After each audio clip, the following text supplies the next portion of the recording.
Malaysian Indian Community Center present today's share.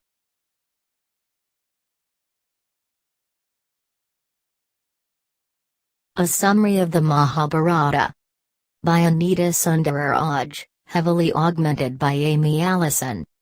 www.homeilight.org web link. The Mahabharata is an epic that comprises 100,000 stanzas of verse, divided into 18 books, or parvas. It is the largest single literary work in existence. Originally composed in the ancient language of Sanskrit sometime between 400 BC and 400 AD, it is set in a legendary era thought to correspond to the period of Indian culture and history in approximately the 10th century BC. The original author was Vyasa, who tried to tell about the great war between the Pandavas and the Kauravas, cousins who claimed to be the rightful rulers of a kingdom. The background to get to where the epic starts is very confusing, in medias res. I'll present the background a bit here just to lay the groundwork. Background: King Santanu married a strange woman he found by the river. They had many children, and she drowned all of them. I told you she was strange. The king stopped her from downing the last child, a boy. She then said she was a goddess and that this child was a god but had to remain on earth as punishment for stealing a sacred cow in a past life. The child was named Devavrata, but to confuse you he is called Bhishma, one of firm vow. The goddess went back to wherever it is that goddesses go, and the king continued ruling. One day he fell in love with a woman who ran a ferry. Her name was Satyavati.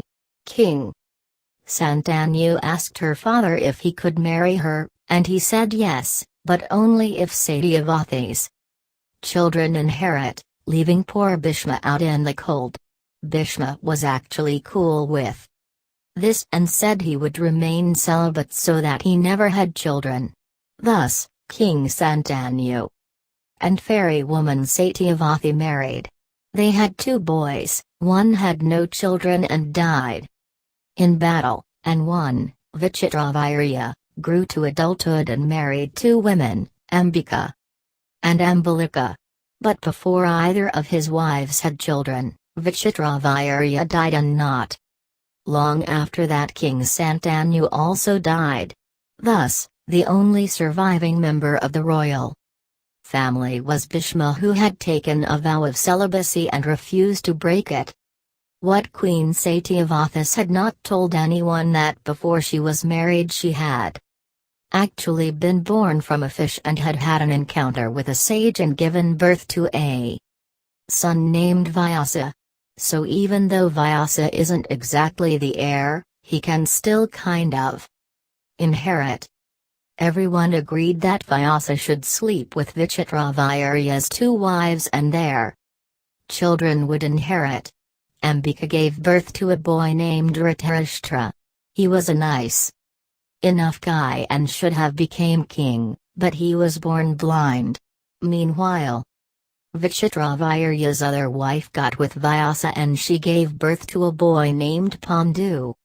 Dhritarashtra, being blind, realizes he can't really rule, so he gives his kingdom to his brother Pandu. Pandu is a pretty nice guy and loves to hunt. One day he is out hunting and he kills a deer while it is in the middle of love play. Turns out this is no ordinary deer but a god, who curses Pandu and says essentially that since you interrupted me, I'm going to mess with you. The curse states that if you have sex you'll die. Pandu has no kids at this time, but he does have 2 wives, Kunthi and Madri. He decides that he can't rule, so he and his wives hang out in the woods. One day Kunthi, Pandu's wife number 1, calls out for the sun god. He actually appears and she is freaked out. He says, "Don't call me unless you want me." He essentially ravishes her. though it's presented in the book as somewhat consensual. She gives birth to a boy. Names Karnaba, sends him down the river in a basket. He is discovered and raised by a soldier and his wife. He comes back later as a force to be reckoned with. Pandu thinks that maybe things will work for him if he plays the system. He tells Kunthai to have relations with some other gods and have children. Kunthai gets with Yama, god of death and justice, and she gives birth to Yudhishthira. Then she gets with Vayu, god of the wind, and has Bhimasena. Finally she does the deed with Indra, chief god, and gives birth to Arjuna. Meanwhile, Pandu's second wife, Madri, entices the gods Aswins and has twins Nakua and Sahadva. They are all boys, they are all awesome, and they are collectively known as the Pandavas. The epic focuses on these guys. Pandu just can't resist his urges and tries to have sex with his wife Madri. He dies in her arms and she flings herself on his funeral pyre. Kunthai, Pandu's other wife, takes the boys to the blind brother of Pandu, Dhritarashtra, so they can be raised to inherit the kingdom. Meanwhile, Dhritarashtra, Pandu's blind brother, married the princess Gandhari and becomes a blind king, not a desirable leader but a nice enough guy. She blindfolds herself in sympathy of his blindness and never sees again. While Pandu was out in the woods with his two wives avoiding sex, Dhritarashtra became king, and he and Gandhari had 100 sons. I think they are all born from a metal ball that she harbors in her womb for years. When the ball drops, she whacks it with a stick and out pop the boys. These sons are not good boys and fight with their cousins all the time. The oldest of these children is named Duryodhana and he's a real baddie. This collection of boys is called the Kauravas. All 105 boys are looked after by Bhishma, who is constantly trying to train them and have them get along. The epic is essentially an ongoing feud between the Kauravas and the Pandavas. If you haven't figured it out, the Pandavas are the good guys. Details of the story. The evil brothers were envious of their cousin Yudhishthira and started scheming to dethrone him. Their first attempt to kill the Pandavas was by burning them inside a palace. The Pandavas managed to escape, but then the evil brothers once again attempted to gain control. One challenged the eldest brother Yudhishthira to a game of dice which led Yudhishthira to lose everything, including his and his brother's wife, Draupadi.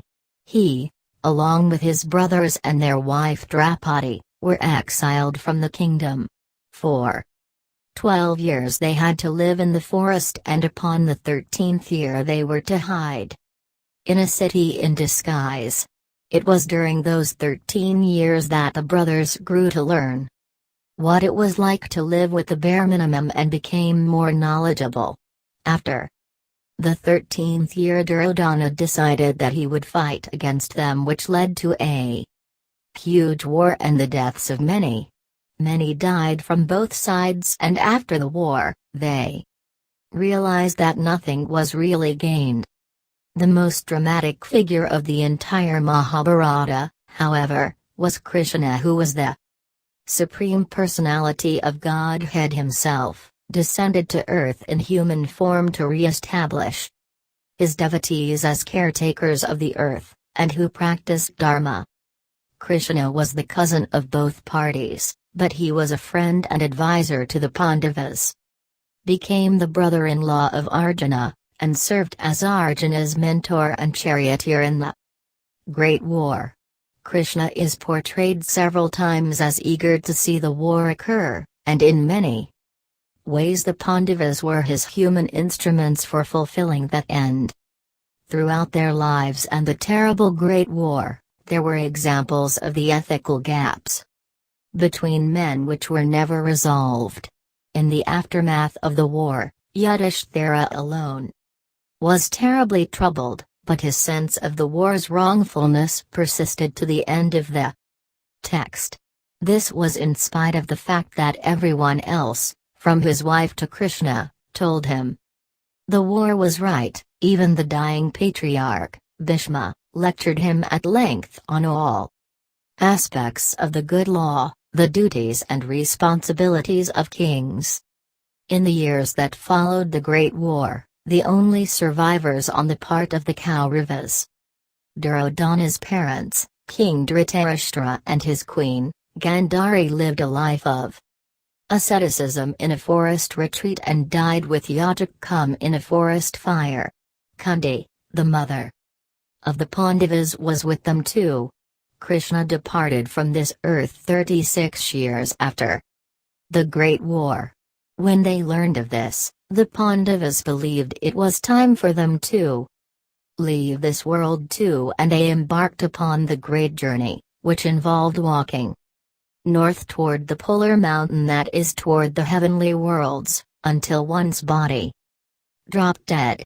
One by one, beginning with Draupadi, the Pandavas died along the way, until Yudhishthira was left alone with a dog that had accompanied him from the start. Yudhishthira made it to the gates of heaven and there refused the order to drive the dog back, at which point the dog was revealed to be an incarnate form of the god Dharma, the god who was Yudhishthira's actual, physical father, who was there to test Yudhishthira's virtue. Once in heaven, Yudhishthira faced one final test of his virtue. He saw only the Dhritarashtra clan in heaven, and he was told that his brothers were in hell. He insisted on joining his brothers in hell. If that were the case, it was then revealed that they were really in heaven, that this illusion had been one final test for him. In essence, the epic story represents an extended exploration of the responsibilities set forth by the Code of Dharma. In addition to recounting a heroic tale, the Mahabharata contains a collection of writings on a broad spectrum of human learning, including ethics, law, philosophy, history, geography, genealogy, and religion. It also features a number of legends, moral stories, and local tales, all woven into an elaborate narrative.